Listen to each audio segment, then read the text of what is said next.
الحمد لله الذي أرسل رسوله بالهدى ودين الحق ليظهره على دين كله ولو كره المشركون ومن على المؤمنين إذ بعث فيهم رسولا من أنفسهم فهدى إلى سبيل الرشاد وجاهد في الله حق جهاده وصلوات الله وسلام عليه وعلى آله وصحبه أجمعين.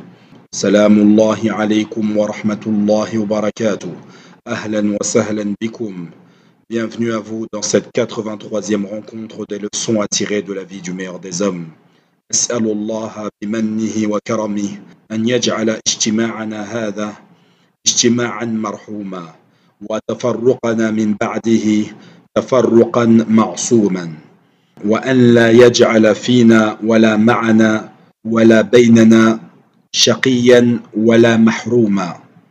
Nous demandons à Allah Azza wa Jal qu'il nous fasse miséricorde à travers ses assises et nous lui demandons qu'il nous fasse grâce après ses assises et qu'il n'en laisse aucun d'entre nous triste et privé de sa miséricorde. Nous allons aujourd'hui entrer dans cette grande bataille qui eut lieu en l'an 5 de l'Hégire, qui est nommée et intitulée Ghazwatul Ahzab, la bataille des coalisés, ou appelle-la si tu le souhaites, la bataille de la tranchée, Ghazwatul Khandaq. Quelle est la cause de cette bataille? Quelle en est la raison? Cette bataille qui comprenait 10 000 ennemis venus de différentes tribus pour détruire Mohammed sallallahu alayhi wa sallam et les musulmans. Sachez que les investigateurs de cette bataille ne sont autres que les enfants d'Israël, qui sont partis chauffer, motiver les mécréants, et en particulier Abu Sufyan radiyallahu anhu. Ils sont donc partis le voir et lui ont dit: venez avec nous combattre Mohammed. Vous viendrez de l'extérieur et nous serons de l'intérieur. Nous vous aiderons à le combattre. Il est rapporté que Abu Sufyan, qui n'était pas encore croyant à cette époque-là, il dit aux enfants d'Israël: qui est le meilleur, nous ou Mohammed? Et les enfants d'Israël ont dit: bien sûr, vous, enfants de Quraysh, alors qu'ils savent très bien que les Qurayshites sont des adorateurs des idoles, alors que eux, les enfants d'Israël, sont des gens du livre. Puis Abu Sufyan leur posait la question: qui est sur la vérité, nous ou Mohammed? Et là, les enfants d'Israël, encore une fois, qui eux ont reçu le livre, savent très bien que les Qurayshites sont sur le faux. Ils leur ont dit: vous, bien sûr. Ils ont agréé leur mécréance. Et nous avons déjà parlé de cela dans les cours de Tawhid. Allah Azza wa Jal, il nous dit concernant ces faits: ألم تر إلى الذين أوتوا نصيبا من الكتاب يؤمنون بالجبت والطاغوت ويقولون للذين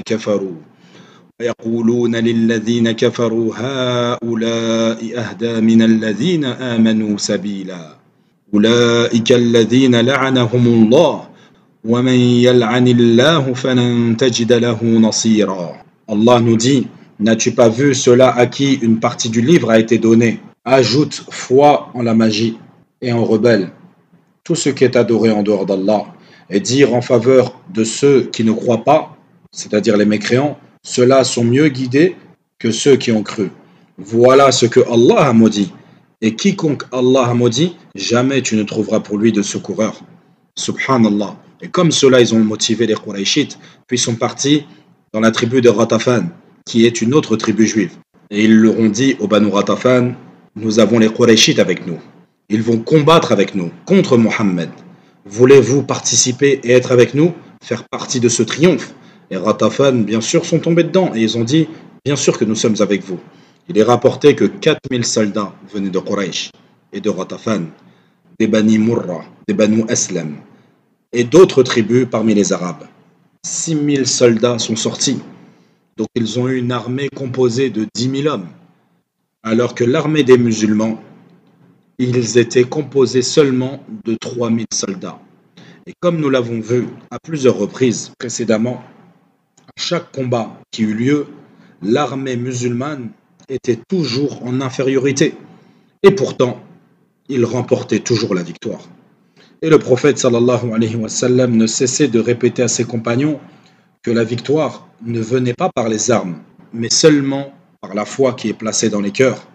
Et la seule bataille où les musulmans étaient plus nombreux que les mécréants et ont perdu, c'est la bataille de Hunayn. Allah Azza wa Jal il dit la concernant ويوم حنين إذ أعجبتكم كثرتكم فلم تغني عنكم شيئا وضاقت عليكم الأرض بما رحبت ثم وليتم مدبرين. Et rappelez-vous le jour de Hunayn, quand vous étiez fiers de votre grand nombre et que cela ne vous a servi à rien. La terre, malgré son étendue, vous devint bien étroite, puis vous avez tourné le dos en fuyard. Ce n'est pas le nombre qui te donne la victoire, mais c'est la confiance et la foi que tu as dans ton cœur. Lors de la bataille de l'Ahzab, les musulmans étaient bien peu nombreux, 3000 soldats seulement, contre 10 000. Et comme nous l'avons dit à plusieurs reprises, le prophète sallallahu alayhi wa sallam avait pour habitude d'envoyer des émissaires, des hommes pour s'enquérir des nouvelles et prendre des informations et des manigances qui étaient opérées contre lui et ses compagnons, ridwanullahi alayhim ajma'in. Et voilà que lui vient l'information que les mécréants se sont rassemblés pour venir le tuer, lui et ses compagnons. Sallallahu alayhi wa sallam wa radiyallahu anhum ajma'in. Et c'est là qu'un homme du nom de Salman al-Farisi, qui venait de se convertir très peu de temps avant, dit au prophète sallallahu alayhi wa sallam, Ya Rasulallah, nous en Perse, car il était perse, et c'est pour cela qu'il s'appelait Salman le Perse, lorsque nous sommes assiégés, attaqués par un ennemi que nous craignons, nous creusons une tranchée tout autour de notre forteresse. Qu'en penses-tu, ô messager d'Allah? Et c'est là que Nabi sallallahu alayhi wa sallam a été surpris et il a vu en cette stratégie la meilleure des opérations à employer. Cette tranchée allait être si grande, si profonde, qu'elle empêcherait les cavaliers de Quraysh, c'est-à-dire des mécréants, de pouvoir franchir et de pouvoir rentrer dans Médine. Et pour celui qui est déjà venu dans la ville de Médine, cette tranchée était une tranchée qui partait de Jabal al-Sila jusqu'à la montagne de Uhud. Elle faisait 2,5 km de long. Ils ont creusé en 6 jours et elle avait une largeur de 4,5 mètres et une profondeur entre 4 et 5 mètres. Subhanallah. Et pour toute personne qui a des notions de ce que représente cette distance, cette profondeur et cette largeur, et qu'elle a été faite et creusée en seulement 6 jours à coups de pioche et de pelle, cela montre la surprenante détermination de ses compagnons ridwanullahi alayhim ajma'in. Et sachez que parmi les sagesses que les savants tirent de cet événement, c'est que lorsqu'une stratégie est menée par des mécréants, par des gens de l'Occident ou autres, et qu'elle ne contredit pas notre religion, il n'y a pas de mal pour les croyants, pour les musulmans, de pratiquer cette chose-là. Exemple, ici, la stratégie de la tranchée était une stratégie qui venait de Perse. Les Arabes ne connaissaient pas cette stratégie, et les musulmans encore moins. Et pourtant, le prophète sallallahu alayhi wa sallam l'a mise en pratique. Donc il n'y a pas de mal à profiter des idées de l'Occident tant qu'elles ne contredisent pas notre religion, nos principes et nos valeurs. Également, nous tirons comme leçon de cet événement que les mécréants, peu importe les époques, peu importe les générations, ne cessent et ne cesseront jamais de vouloir détruire cette religion. يريدون أن يطفئوا نور الله بأفواههم ويأبى الله إلا أن يتم نوره ولو كره الكافرون. Ils veulent éteindre avec leur bouche la lumière d'Allah, alors qu'Allah ne veut que parachever sa lumière. Quelque répulsion qu'en aient les mécréants. Et sachez qu'à chaque fois que la communauté se croira à l'abri et fera et œuvrera pour cette belle religion, sachez que nos ennemis font de leur côté beaucoup plus que ce que nous faisons pour notre religion. Ils se mettent en place dans leur mécréance. Ils se réunissent les uns les autres avec leur argent, avec leur place dans la société pour démolir cette religion. Allah Azza wa Jal nous dit bien dans le Coran: إن الذين كفروا ينفقون أموالهم ليصدوا عن سبيل الله فسينفقونها ثم تكون عليهم حسرة ثم يغلبون والذين كفروا إلى جهنم يحشرون. Ceux qui ne croient pas dépensent leurs biens pour obstruer les gens du sentier d'Allah. Or, après les avoir dépensés, ils seront pour eux un sujet de regret. Puis, ils seront vaincus et tous ceux qui ne croient pas seront rassemblés vers l'enfer. Allahumma musta'an.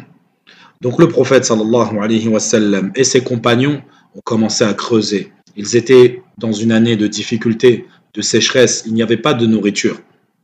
Et les compagnons faisaient énormément d'efforts.